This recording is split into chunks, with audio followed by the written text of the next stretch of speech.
What's going on, everybody? Welcome back to CM Aviation. Hope you're having a fantastic day today. And today we have the NG models May 2025 releases for you all.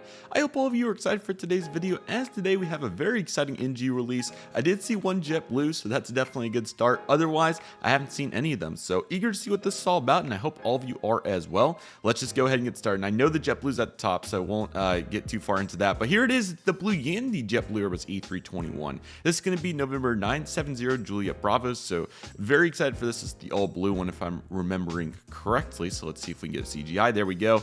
So definitely a very nice release right here. This is a relatively new special livery, so definitely really cool to see this. Definitely going to consider it as well. The JetBlue special liveries are so awesome, so it's great to continue to get variety here, and overall looking very strong, so that's definitely a really good start to the release. So good job there by NG for continuing to maximize those special liveries right there, looking good. Our next aircraft is Aviation Airbus A321neo, which is Hotel Lima 8399. Now, I think that this has been done at some point, could be wrong, but regardless of the case, it's still a pretty popular narrow body offering, so this will be yet another good one here for those Asia collectors.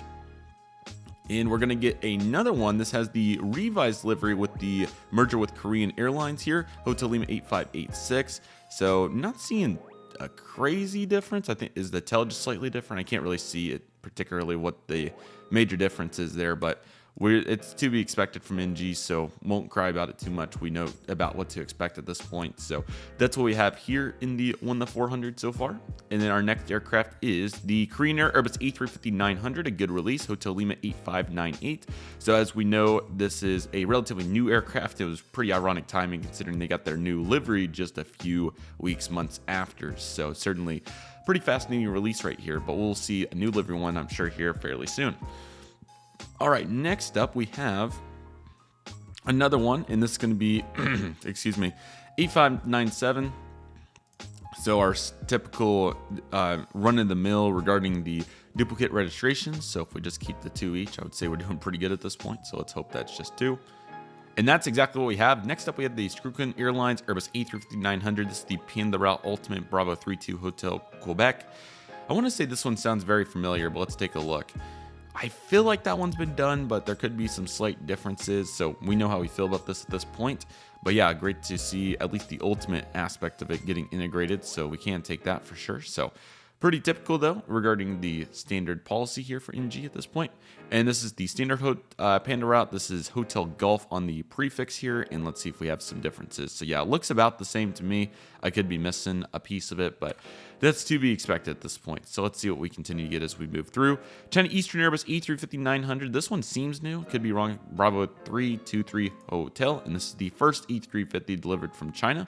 So that's a pretty cool standard one. Can't remember if they've done a China Eastern 350 or not. So they do so many, it's tough to keep up, to be completely honest. And then the next aircraft's another standard, so it's Bravo 32 Foxtrot Quebec. So yeah, quite a few pairings here this month, which is not unsurprising. Just a little decal there for that difference. Here, China Boeing 747-400 Bravo 2447. Let's take a look here at this aircraft. I believe this one's also new, so great to see more new aircraft getting done. I want to say they did Dash 8, so yeah, at least we got some substantial difference there, so that's nice. And we're going to get another one, so not going to say the same remark. We're accustomed to it at this point, but yeah, this has definitely been thin regarding US releases, and there is a little speculation at the end, so I'll talk about that when we get there. But let's continue. We do have the Y820A coming back here, 20048. This is the low vis livery, and this is a light edition, so cool to see the Y20 utilized as a light aircraft. So yeah, these are very unique, and not many manufacturers have this mold, so I think that's a pretty productive offering there. Okay, United Boeing 737-900ER. We are in the 1-200, so I jumped a little bit, but this is still really good. Evo Blue livery, so that's definitely real nice. Might have to buy a 1-200 with the extra money this month. I'm not going to be spending too much here, but this is a great example of that, and this is a really good release. This is huge for the 1-200 community because I don't think Gemini has done this. So I think InFlight did at some point, but I haven't seen it. So this is going to be a very popular offering. So this is a really good choice for NG, and this is really going to get some eyes. So that definitely makes up for the lack of 1-400 offerings for sure in the US department. So that's huge. And then we're going to get another registration of it, just the sister ship 5.8 this time. and it should be identical. So yeah, if you're fleet building, there we go. But this is definitely one that sparks my interest, though. I do really want to get an E318, so keeping all the options open for sure. KLM 739 Sky Team, that's a great choice. This has the blue nose cone on it, Papa Hotel Bravo X-Ray Oscar. Let me know what you all think in the comments, but I definitely think that there's less room for tolerance on these mismatches in 1 to 200. If I was paying that much, I certainly wouldn't be crazy on getting one that's not, like fully standard. It might just be my preference. 1 to 400 it's a little bit more tolerable, but 1 to 200 I definitely would have less tolerance for that. So, but nevertheless, we're probably going to get a normal one to go with it, so it all works out. So here it is, same registration, same all the prefixes. So yeah, we're looking good here, and this one just has a white nose cone, so we're going to get a third one with the normal or a different aircraft. That was certainly interesting for sure. They're going to do a MAX 10 prototype. I think this is the first to exist in the model aircraft landscape, 27751, at least in the 1 to 200 scale, that is. That's a good looking aircraft. I'm sure that'll probably get some attention. So that's another pretty solid release right here. But it's definitely a 1 to 200 month, let's just say that. And here is another prototype. This is the sister ship 5.2, so they're really getting accustomed to this. And this could just be padding / fluff for a smaller release. And next we have a AG600M Bravo 0 Hotel Echo Hotel. And let's take a look at this one here as it loads up. There we go. Pretty cool looking aircraft. Definitely nice to get to see these continuing to make their rotations. These are high investment molds, so I'm glad to see NG capitalizing on their investments. And we have another one right here for probably some sort of military use. Let's take a look here at this one. It doesn't even have a registration, and yeah, looks like a local Asia military aircraft of sorts, so that's pretty cool.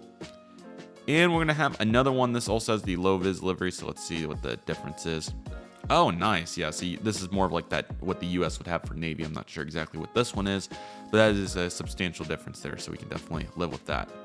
We have a Comac ARJ21 here. This is Bravo 657 Yankee. This is quite the 1 to 200 set right here. But Comac Express, let's see if we can get this to load up here.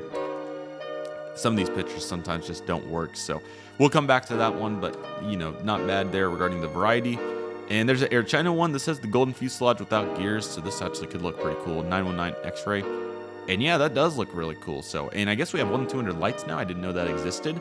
So that's a very neat release there. So definitely pretty interesting. And apparently it's a 1 to 240, which I've never knew existed. So if anybody knows any more on that, I would love to hear, but that's certainly an interesting release.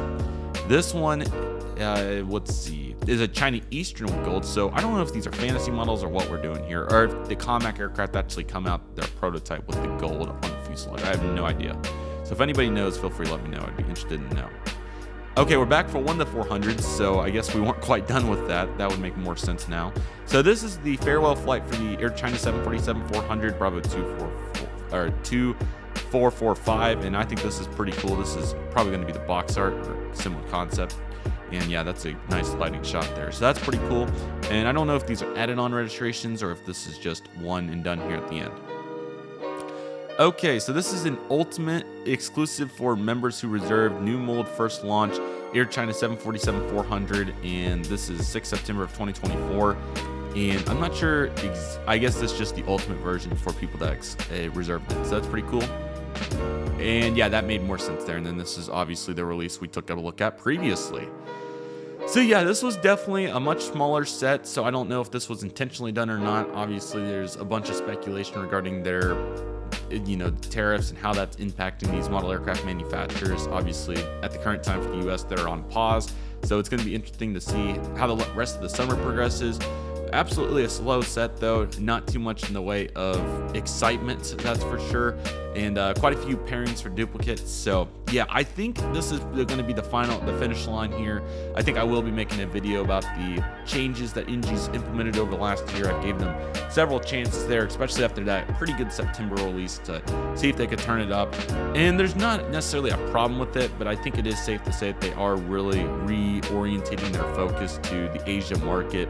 Again, this could be a temporary, situation, but regardless of the case, it has happened for over a year now, so I think it is going to need to be talked about. And Gemini has took advantage with so many great US releases as of late, so yeah, obviously, even 2 years ago in a release like this for, leading into the summer, you would have saw several really good US releases, but obviously that is pretty much non-existent in this particular release. So yeah, it'll definitely be talked about as we continue to move forward. I'm hoping for the best regarding NG. It's certainly a little frustrating as a US collector, but we did get spoiled with so many good releases for so long. And then we also have reinforcements from Panda, Aviation 400, and Phoenix models that have been very helpful during this drought. So that's certainly been another key aspect to it as well. But feel free to let me know what you all think in the comments. I'll definitely consider JetBlue considering how light this release is. And I certainly also have interest in possibly in the United 739, though I am looking for a United A319 first because I recently got a Max 8, as you all probably saw a little bit. So getting another 737 might be pushing it a little bit. But yeah, it's, we do, those are the April releases. I'll see if we have any futures just for fun. Yeah, no futures. That's currently what we got here on the NG Models website. We'll see when Gemini's next release is. I think they're going on a little bit of a pause, trying to get the current situation sorted out. So I'll be excited for the next releases. In the meantime, though, I know we're several releases behind on other manufacturers, so we certainly will be doing a live stream to catch up on that, hopefully in the coming weeks. So just trying to get settled in, going through a job transition as we speak right now. So it'll all iron itself out. So expect some exciting videos on the way here very soon. And I have a bunch of channel updates and so forth that are currently coming out. So definitely check those out too if you haven't had a chance to do so. But yeah, certainly not too much in the way of excitement. This was definitely a slower release, but hopefully the Asian market continues to enjoy what NG is producing. But yeah, this was definitely, without a doubt, a 1-200 Senator release. And there's some good ones, don't get me wrong. I think that there's definitely some good assets here for the collectors that are interested. I do think that the 1-200 set was definitely more respectable for sure. There was definitely some cool planes out of that. But hopefully maybe in June we'll be back with a little bit more excitement. We'll see what happens. But yeah, I will certainly say that NG is slowing it down on the US releases, and I don't fault them. It's just it's a reality that we have to live with, and if that means that we have to keep relying, or if that means that Gemini becomes more prominent, we rely more on them, then certainly that. But NG still has done so much for my collection. I have over 150 other aircraft in my fleet, so I'm certainly not going to turn on them, but I'm also not going to set unrealistic expectations from here on out until I have a good reason to do so. So hoping for the best. We'll see what happens. But in the meantime, this is a good time. I have a bunch of aircraft that I need to go back and order anyway. So this is a good opportunity to save it up a little bit, and I'm sure some of you as well. I mean, there just has been so many good releases, and some aircraft that I initially wanted that I never got a chance to get, I will have that opportunity now. So with all this said, I hope all of you enjoyed this video. Let me know what you think in the comments. I'm eager to hear, and definitely expect a video on NG probably in about a month or so. Definitely, I think it's time to discuss what the future is going to look like, considering that there was limited opportunity out of this release. But who knows? I'm probably going to make this video, and maybe they'll make 4 or 5 really good releases. I would love to see it. There is no shortage of options, but we will just see what happens as we move forward. With that being said, that'll do it for today's video. Everybody, thank you all so much for watching. Take it easy, everybody. Stay safe, trust process. Do you love and love you do. My name is CM Aviation. I want to thank you all so much for watching, and I'll see you all soon as CM Aviation is signing off.